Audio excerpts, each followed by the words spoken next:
దేవునాతిశయములను ప్రచురము చేయ నిమిత్తము ఏర్పరచబడిన వంశమును, రాజులని యాతక సమూహమును, పరిశుద్ధ జనమును, దేవుని సొత్తైన ప్రజలనై ఉన్నారు. చాలా చక్కగా ఇక్కడ రాయబడుతూ ఉంది. రెండవదిగా ఈ ఆశ్చర్యకరుడు మనకి ఏం చేశాడు అంటే, రెండవదిగా ఆశ్చర్యకరమైన వెలుగులోకి మనల్ని నడిపించాడు లేదా పిలిచాడు అని ఇక్కడ మనం చూస్తుంటున్నాం. ఇది రెండవ కార్యము. దాన్ని బట్టి మన ప్రభువుని మనం ఏం చేయాలి? ఆరాధించాలి. మనం ఎక్కడున్నాము? ఆశ్చర్యకరమైన వెలుగులోకి మనం పిలబడక ముందు, నడిపించబడక ముందు ఎక్కడున్నాం? మనము చీకటిలో ఉన్నాం. చీకటిలో ఉన్నాం. మనం చీకట్లోనే మనము ఇంతకుముందు చూసాం. చీకట్లోనే మనం కూర్చున్నాం, చీకట్లోనే మనం పడుకున్నాం, చీకట్లోనే మనం నడుస్తున్నాం, చీకట్లోనే మనము ఏం చేస్తున్నాం? ఇంకా మరి భోజనం చేస్తున్నాం, చీకట్లోనే మనం కాపురం చేస్తున్నటువంటి వారిమి. కనుక చూస్తే బైబిల్ గ్రంథంలో ఏముంది అంటే, ఆ యొక్క మరి యోహాను రాసిన మొదటి పత్రిక 2వ అధ్యాయం 11వ మాటలో, మొదటి యోహాను పత్రిక 2వ అధ్యాయము 11వ మాటలో, చీకటిలో నుండి కనులకు గుడ్డితనం కలుగు చేసిన కనుక తాను ఎక్కడికి పోవచ్చున్నాడో అతనికి తెలియదు. అంటే ఒకప్పుడు మనం చీకట్లోనే ఉన్నాము, చీకట్లోనే మనం ఏం చేస్తున్నాం? ఒకప్పుడు నడుస్తున్నాము అని రాయబడి ఉంది. ఇంకా టోటల్గా సింపుల్గా మనం చెప్పాలి అంటే, ఎఫెసీ పత్రిక 5వ అధ్యాయం 8వ మాటలు ఏముంది? ఒకప్పుడు మనమే చీకటి, పూర్వమందు మీరు చీకటై ఉంటిరి అని రాయబడింది. కనుక ఒకప్పుడు మనం ఎవరము? చీకటి. చీకట్లో ఉంటున్న మన కొరకు మన ప్రభు ఏం చేశాడు అంటే, లూకాసు సువార్త 1వ అధ్యాయము 79వ మాటలో రాయబడుతుంది. చూడు, చీకట్లో ఉంటున్న మన కొరకు ఆయన ఏం చేశాడు అంటే,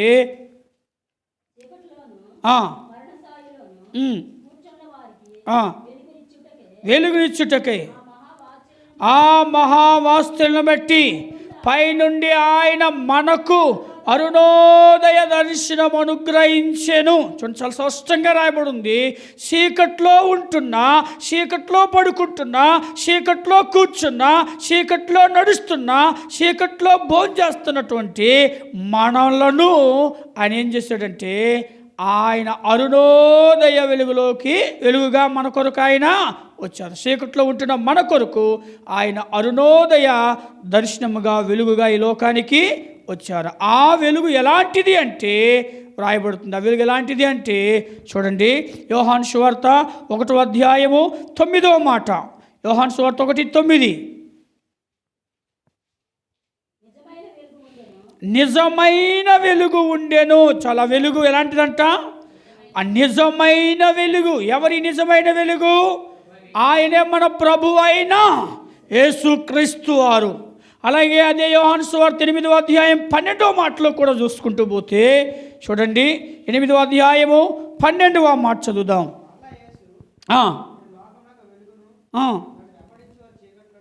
నడువక జీవపు వెలుగు చెప్పాను. చాలు చక్కగా రాబడింది. ఇక్కడ చూడండి, ఈ యొక్క 8:12లో కూడా చూస్తే ఆ వెలుగు ఎలాంటిది అంటే అది జీవపు వెలుగు. ఎవరి జీవపు వెలుగు అంటే అది కూడా మన ప్రభు అయిన యేసుక్రీస్తు వారే.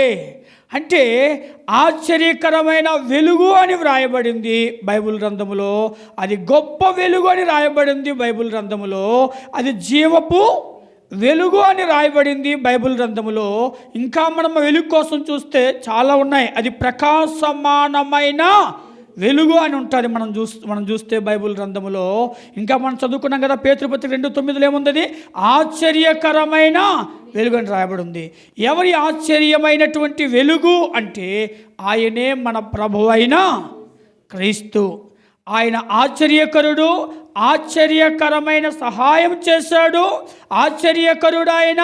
ఆశ్చర్యకరమైన వెలుగు మనల్ని ఏం చేశాడు? ఆయన నడిపిస్తూ వచ్చాడు. గనుక మనం ఆయనకి ఏం చేయాలి?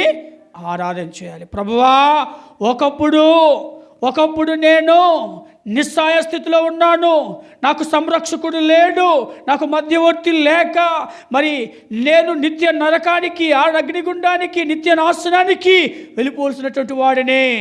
అటువంటి మరి నన్ను నీవు రక్షించిన కొరకే, సంరక్షణ నాకు ఇచ్చిన కొరకే, నాకు సంరక్షకుడిగా, మధ్యవర్తిగా మరి ఈ లోకానికి వచ్చి నా పాపముల కొరకే, నా అపరాధముల కొరకే, నా దోషముల కొరకే నువ్వు శిలువ మ్రాణి మీద మరణించావు. మధ్యవర్తిగా వచ్చి నువ్వు మరణించకపోతే నాకు సహాయం చేసే నాదు ఈ లోకంలో ఎవరు కూడా లేరు. అందుకే బైబిల్లో ఏముందో తెలుసా? 46వ కీర్తన మొదటి మాటలో ఏముంది? ఆపత్కాలమందు ఆయన నమ్ముకున్న వారికి ఆయన నమ్ముకున్నదగిన సహాయకుడు అని రాయబడింది. ఓకే, ఇక చూస్తే రెండవదిగా మనం ఎవరమంటే చీకటిలో తడువులాడుతున్నటువంటి వారివి, చీకటిలో బ్రతుకుతున్న, జీవిస్తున్న, చీకటి బ్రతుకుల్లో ఉంటున్నటువంటి మన కొరకు ఆయన ఆశ్చర్యకరమైన వెలుగులోకి మనల్ని ఏం చేశాడు? నడిపించి. ఇప్పుడు మనం చీకటి కాదు, ఇప్పుడు మనం ఎవరమే? వెలుగు. బైబిల్లో రాయబడిన దర్శనం మొదటి పత్రికలు ఏముందంటే మనం చీకటి వారమే కాము, మనం ఎవరమే? వెలుగు సంబంధులమి, మనం పగటి వారిమి అని ఉంది. ఓకే, ఇది రెండో విషయం. మూడో విషయంలోకి వెళ్దాం. మూడవదిగా మనం ఎందుకు మన ప్రభువుని పూజించాలి, మొక్కాలి, ఆరాధించాలి అంటే ఆయన ఆశ్చర్యకరుడు. ఆయన ఎవరంట? ఆశ్చర్యకరుడు గనుక. ఓకే, ఆశ్చర్యకరుడు అని చెప్తే, ఆశ్చర్యకరుడు అని చెప్పి ఆయన నిన్ను పూజించాలా, ఆరాధించాలి. ఆశ్చర్యకరుడు నాకేం చేశాడని ఆయన ఆరాధించాలి, పూజించాలి అంటే, ఒకటి, ఆశ్చర్యకరుడు మనకి ఆశ్చర్యకరుడు సహాయము చేశాడు. రెండు, ఆశ్చర్యకరుడు మనకి ఆశ్చర్యకరమైన వెలుగులోకి మనల్ని నడిపించాడు. మూడు, ఏం చేశాడు అంటే చూడండి, యాకోబు రాసిన యోబు గ్రంథం 10వ అధ్యాయం, యోబు గ్రంథం 10వ అధ్యాయము 16వ మాట చదువుకుందాం. 10:16 నేను సంతోషింపని ఎడల బలమును నీవు నా మీద చూపుదు. చూడండి, ఆశ్చర్యకరమైన బలమును నీవు నా మీద చూపుదు. చాలు, ఇదేంటంట? ఆశ్చర్యకరుడు మనకి ఏం చేశాడంట? ఆశ్చర్యకరమైన బలమును మనకి ఇచ్చాడు. ఎవరి ఆశ్చర్యకరమైన బలము అంటే ఆయనే మన ప్రభువైన యేసుక్రీస్తు వారు. అందుకే బైబిల్ ఏముంది? ఆయనే మనకు బలమనై ఉన్నాడు అని బైబిల్లో రాయబడింది. ఆయన మనకి ఎలా ఉన్నాడంట? బలమై ఉన్నాడు. ఒకప్పుడు మనము ఏ స్థితిలో ఉన్నాము? బలహీనులవి. రోమపత్రిక 5వ అధ్యాయము 6వ మాటను మనం చూసినట్లయితే 5వ అధ్యాయం 6వ మాటలో చూడండి, రోమపత్రిక అనగా చాలు, మనం ఇంకా ఎవరమంట? బలహీనులమై ఉండగా. అంటే ఒకప్పుడు మనం ఎవరమంటే బలహీనులమి. అందుకే దినవృత్తాంతాలు 2వ గ్రంథం 14వ అధ్యాయంలో ఆశ అంటాడు, 11వ మాటలో ఆశ అంటాడు. ఏమంటే బలము లేని వారికి సహాయము చేయవాడువు నీవే. బలహీనులకి, శక్తి లేని వారికి సహాయము చేయవాడువు నీవని ఏం చేస్తున్నాడు? ఆయన ప్రార్థిస్తున్నాడంటే 1000 మంది ఆయన మీదికి యుద్ధానికి వచ్చినప్పుడు ఆశ చేస్తున్నటువంటి ప్రార్థన అది. కనుక ఈరోజు మన బలం ఎంత అంటే మన బలము తాత్కాలికమే అని మనము చెప్పుకోవచ్చు. ఒక విధంగా మనం ఎంతో బలహీనులమని చెప్పవచ్చు. అటువంటి మనకు ఆయన ఆశ్చర్యకరమైనటువంటి బలమును మనకు ఇచ్చాడు గనుక మనం ఆయనకి ఏం చేయాలి? ఆరాధన చేయాలి. ఇప్పుడు మనం బలహీనులము కాము. అదే రోమపత్రికలో మనం చూస్తాం కదా, రోమపత్రిక 15వ అధ్యాయం మొదటి మాట అనుకుంటా. చూడండి, 15:1 రోమపత్రిక. కాగా చాలు, ఇప్పుడు మనం ఏమైపోయాం? మనము బలవంతులం. ఈ ఆశ్చర్యమైనటువంటి బలం దేవుడు మనకిచ్చాడు. ఇప్పుడు మనం బలహీనులమే కాము. ఇంకా చూస్తే బైబిల్ గ్రంథములో న్యాయాధిపతుల గ్రంథంలో మనం చూస్తే 16:5 రాయబడుతూ ఉంటుంది. అక్కడ ఉంది, గొప్ప బలము ఎవరికి ఇచ్చాడంట? సంసోనికి ఇచ్చాడు. ఆ బలాన్ని చూస్తే చాలామంది ఏమైపోవాలి, ఆశ్చర్యపోవాలి. చూడండి, ఒక పచ్చి గాడిద ఎముకతో ఎంతమందిని చంపాడు? 1000 మందిని చంపాడు. ఎక్కడిదొచ్చింది ఆ బలం? ఆశ్చర్యకరమైన బలం. ఇంకా చూసినట్లయితే సంసోను ఒకే ఒక గుద్దుతో ఐగుప్తుని ఏం చేశాడు? ఒక్క గుద్దుతో ఏం చేశాడు? ఐగుప్తుని ఒకే గుద్దుతో ఏం చేశాడు? చంపేశాడు. ఒక గుద్దాడు, స్పాట్లో ఏమైపోయాడు? ఆయన చచ్చిపోతే ఏం చేశాడు? మోసే ఇసుకలో గప్పేశాడు. చూడండి, అంటే ఇది ఆశ్చర్యపోయే బలం. ఈ బలం దేవుడు మనకు కూడా ఇచ్చాడు. ఈ లోకంలో చాలామంది చూసినట్లయితే భయంకరమైనటువంటి, అంటే రకరకాల వ్యసనాలకు ఏమైపోయారంటే వాళ్ళు గురైపోయారు. కారణం ఏంటి? వారికి ఉన్నటువంటి బలహీనతే. ఇంకా చూసినట్టు ఈ లోకంలో చాలామంది మనం చూసినట్లయితే ఈ లోకంలో చాలామంది భయంకరమైనటువంటి పాపానికి పాల్పడుతూ వస్తున్నారు. కొంచెం చూస్తే మరి సొంత తండ్రి సొంత కూతుర్ని పాడు చేసే దినాలు మనం చూస్తున్నాం. పేపర్లో చూస్తే, న్యూస్లో చూస్తే సొంత తండ్రి సొంత కూతుర్ని ఏం చేస్తున్నట్లు పాడు, అంటే ఎంతో భయంకరమైన స్థితి. మరి సొంత కుటుంబంలోని అక్రమ సంబంధాలు. కారణం ఏంటి? వాళ్ళు వారికి వచ్చినటువంటి ఆ పరిస్థితులను వాళ్ళు ఏం చేస్తున్నారు? కంట్రోల్ చేసుకోలేకపోతారు. కానీ ఈరోజు మనము కంట్రోల్ చేసుకోగలుగుతున్నామంటే ఈ ఆశ్చర్యకరమైన బలం దేవుడు మనకి ఇచ్చాడు. మన బలము కాదు, మన శక్తి కాదు, దేవుడిచ్చే ఆశ్చర్యకరమైనటువంటి బలము. ఓకే, ఇక 4వ విషయంలోకి వెళ్దాం. 4వదిగా మన ప్రభువుని మనం ఎందుకు ఆరాధించాలి అంటే మన ప్రభువు ఆశ్చర్యకరుడు కనుక మనం మనకి ఏం చేయాలి? ఆరాధించాలి.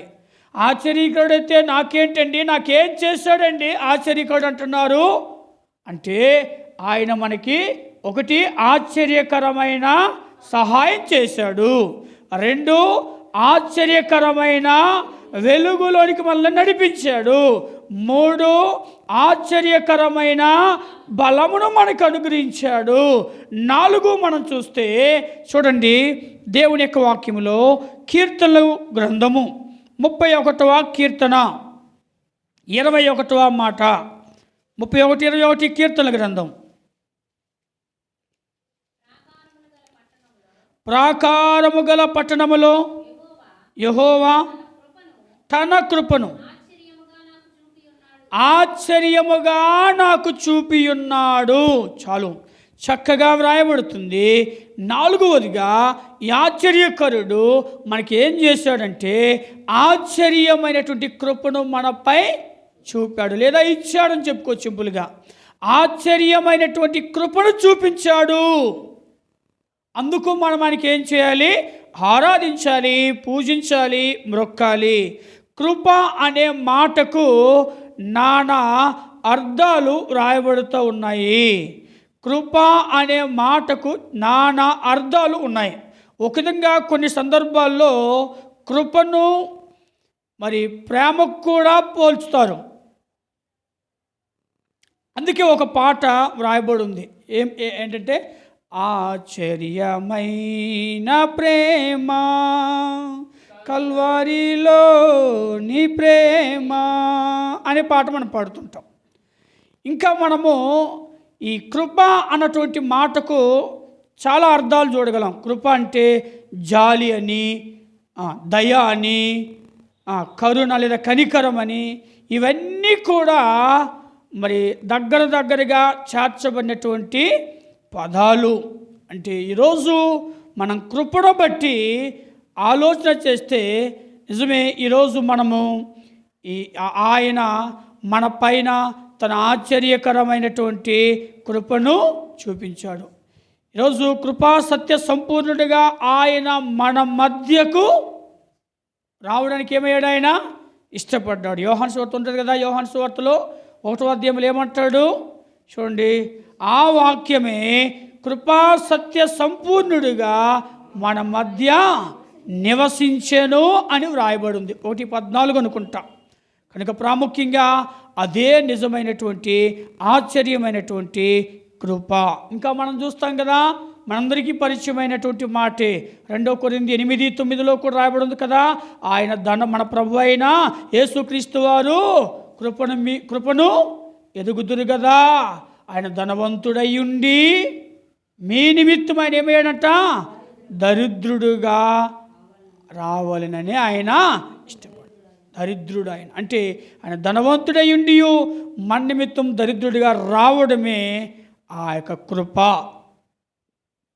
కృప అనే మాటకు అర్థం ఏంటంటే, మానవుడు దేనికి అర్హుడు కాడో దానిని మానవునికి అర్హునిగా మరి చేయడమే ఏంటి అంటే కృప. సింపుల్గా మనకు అర్థమవ్వాలి అంటే, మానవుడు దేనికైతే అర్హుడు కాదో దానిని మానవునికి అర్హునిగా చేయడమే కృప. అంటే మనం ఇప్పుడు చూస్తూ వచ్చాము ఉదాహరణకి ఒక మాటను. ఇంకా మనకు అర్థమయ్యే రీతిలో చెప్పాలి అంటే, మనం నిజంగా మన పాపాన్ని బట్టి, మన దోషాన్ని బట్టి, మన అతిక్రమాన్ని బట్టి మనము పరలోకానికి, మోక్షానికి, స్వర్గానికి మనం ఎవరం కూడా అర్హులమే కాము.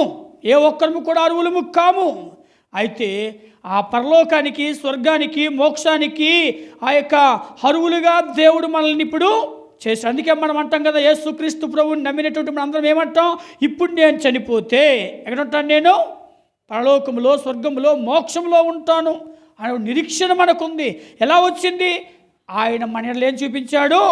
కృప. ఆ కృప సామాన్యమైనది కాదు, అది ఆశ్చర్యకరమైనది. కనుక దీన్ని కృప అంటారు. కనుక ఈరోజు మానవుడు దేనికైతే అనర్హుడిగా ఉన్నాడో దానికి అర్హుడిగా చేయటానికి వచ్చిందే ఆయన కృప. ఎవరి కృప అంటే ఆయనే మన ప్రభు అయిన యేసుక్రీస్తు వారు. ఆయన కృపా సత్య సంపూర్ణుడిగా మన మధ్య ఆయన ఏం చేశాడు? ఆయన వచ్చాడు. ఆ కృప గురించి మనం చూసినట్లయితే బైబిల్లో చాలా చూస్తాం. ఆ కృప కోసం అది అమూల్యమైన కృప అని రాయబడింది. అమూల్యమైన కృప అని రాయబడుతూ వచ్చింది. ఇంకా కృప కోసం చూస్తే ఏముందంటే, అది విస్తారమైనటువంటి కృప అని రాయబడుతూ వచ్చింది. ఇంకా అత్యంతమైనటువంటి కృప అని రాయబడుతూ వచ్చింది.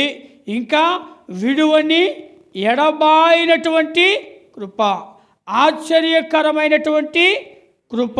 ఇలా చూసుకుంటూ పోతే చాలా ఉన్నాయి. ఇవన్నీ కూడా ఎవరు అంటే మన ప్రభు అయిన యేసుక్రీస్తు వారి. ఆయన కృపను బట్టి మనం ఏం చేయాలి? దేవునికి ఆరాధన చేయాలి. చివరిగా చూసి ముగించుకున్న టైం అయింది. చివరిగా చూడండి, ఎందుకు మనం ఆయన్ని ఆరాధించాలి? దానికి గల కారణం ఏంటి అంటే, మన ప్రభు, మనం ఆరాధించే దేవుడు, మనం పూజించే దేవుడు ఆశ్చర్యకరుడు. అందుకు మనకేం చేయాలి? ఆరాధన చేయాలి. ఆశ్చర్యకరుడు మనకేం చేశాడని ఆయన మనం ఆరాధించాలి అంటే చూస్తూ వచ్చాము 4 విషయాలు. 1, ఆశ్చర్యకరమైన సహాయం చేశాడు. 2, ఆశ్చర్యకరం ఇల్లుకు మనల్ని ఏం చేశాడు? నడిపించాడు. 3, ఆశ్చర్యకరమైనటువంటి బలాన్ని మనకి ఇచ్చాడు. 4, ఆశ్చర్యకరమైనటువంటి కృపను మనకి ఇచ్చాడు. 5 చూడండి, కీర్తనల గ్రంథము 98వ కీర్తన మొదటి మాట చదువుకుంటాం. యెహోవా ఆశ్చర్య కార్యములు చేసి ఉన్నాడు, ఆయన గూర్చి క్రొత్త కీర్తన పాడుడి. ఇంకా మనం చూసుకుంటూ పోతే చాలా మనం చదువుకున్నాం కదా, 107వ కీర్తనలో ఏముంది? ఆయన కృపను బట్టి నరులకు ఆయన చేయు ఆశ్చర్య కార్యం బట్టి వారు యెహోవాకు కృతజ్ఞతాస్తుతులు చెల్లించున్నారు. అంటే చివరిగా మనం చూస్తే ఎందుకు మనము ఆయన ఆశ్చర్యకరుడు, ఎందుకు ఆశ్చర్యకరుడు అంటే ఆయన ఆశ్చర్యకరమైనటువంటి కార్యాన్ని చేశాడు. ఆయన ఆశ్చర్యకరమైన యెహోవా ఆశ్చర్య కార్యములు చేసి ఉన్నాడు అని రాబడింది. అంటే ఆశ్చర్యమైనటువంటి కార్యాన్ని మనకి చేశాడు. యేసుక్రీస్తు ప్రభువారు మన జీవితంలో చేసినవన్నీ కూడా ఆశ్చర్య కార్యాలే. ఆయన శిలువ మీద మన కోసం మరణించడమే ఒక ఆశ్చర్యం. ఈరోజు మనం సజీవులుగా ఉన్నామంటే అదే ఒక ఆశ్చర్యం. ఇంకా చూస్తే బైబిల్లో దేవుని యొక్క వాక్యంలో అంటాడు కదా, సమూయేలు అంటాడు చూడండి. సమూయేలు రాసిన మొదటి గ్రంథం 12వ అధ్యాయములో, మొదటి సమూయేలు గ్రంథము 12వ అధ్యాయము 24వ మాట, ఆయన మీ కొరకు ఎన్ని గొప్ప కార్యములు చేసెనో చూడండి, అది మీరు తలంచుకొని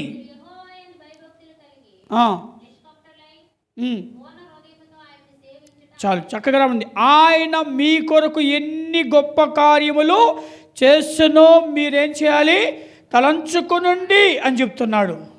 అంటే మన జీవితంలో ఆయన ఎన్నో గొప్ప కార్యాలు చేస్తాడు, ఎన్నో ఆశ్చర్యకార్యాలు చేస్తాడు. అవి మనము వివరించడానికి అవి లెక్కకు సరిపోవు. బైబిల్లో రాయబడుతుంది మత్తయి సువార్తలో. కనుక ఆయన శిలువ మీద సమాప్తం చేసెను అన్నాడు. అది ఏ కార్యం అంట? అది రక్షణ కార్యం.